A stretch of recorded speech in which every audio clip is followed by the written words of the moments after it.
Mani sauc Anna Lakstiņa. Es spēlēju latviešu sieviešu hokeja izlasē un es uzbrucēju.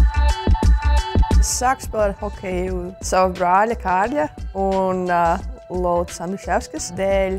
Es vienmēr braucu skatīties, kā viņš spēlē, un vienā no spēlēm man pienāca klāt Lolita un prasīja, vai es negribu pamēģināt, pēc cik es vienmēr esmu halē tāpat. No tā brīža vienmēr esmu palikusi hokejā. Mani caur izlasi noskautoja no Banffas Sporta akadēmijas Kanādā, un tad tajā pašā gadā es pārvācos tur un spēlēju junior hokeju. Un tad pēc junior hokeja, tad pataisno uz NCAA, tur spēlēju Ņujorkas štata universitātē. Un šobrīd esmu atpakaļ Kanādā, kā spēlēju tur hokeju.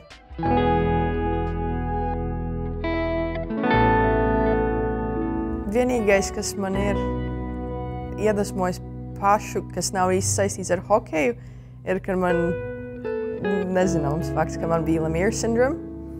Tā ir infekcija, kas rodās no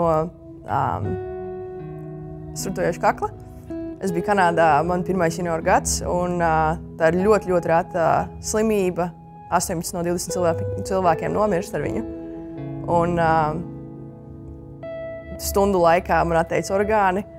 Mani uzlika uz visiem iespējamiem vadiem, zālēm un veda uz Kalgarī uz ārkārtas operāciju, kuras laikā es nomiru. Un tad 3 dienas es biju komā. Un pēc tam 3 dienām es vēl nedēļām biju slimnīcā, man pateica, ka es nespēlēšu hokeju nekad. Un tajā momentā, kad viņš to pateica, es paskatījos, man bija treneri tajā laikā, istabiņā arī, un es paskatījos uz viņu, un es viņai teicu, viņš joko.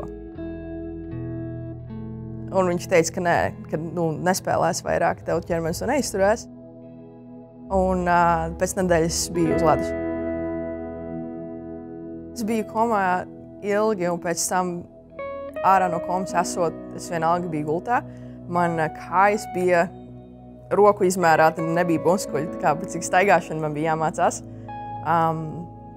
Un tad to apguvu, un pēc tam man likās, es tik ļoti gribēju atgriezties hokejā, ka man likās, ka kāpēc man būtu jāgaida. Un lēnām, protams, treneri man neļāva spēlēt uzreiz, bet katrs treniņš, katra svaru žāles treniņi, tad es vienmēr biju tur un kaut kā, es to sezonu pabeidzu spēlēt uz ledus.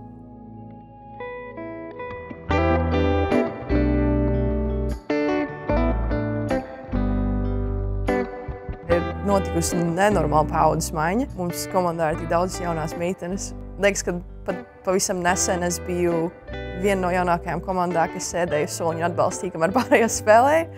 Tad šobrīd esmu 3. vecākā komandā, kas liekas vispār nereāli. Ekspektācijām vienmēr jābūt augstām, es uzskatu. Un no hokeja no komandas skata punkta ekspektācijai vienmēr būtu jābūt uzvarēt. Es ceru, ka cilvēki nāks un atbalstīs, es ceru, ka cilvēki skatīsies. Mēs tomēr 10 gadus neesam spēlējuši Latvijā, un Rīgā mēs neesam spēlējuši vēl, tā kā es domāju, ka tepat visiem cilvēkiem apkārt, ka var atrast laiku, lai nāktu mūs un skatītos.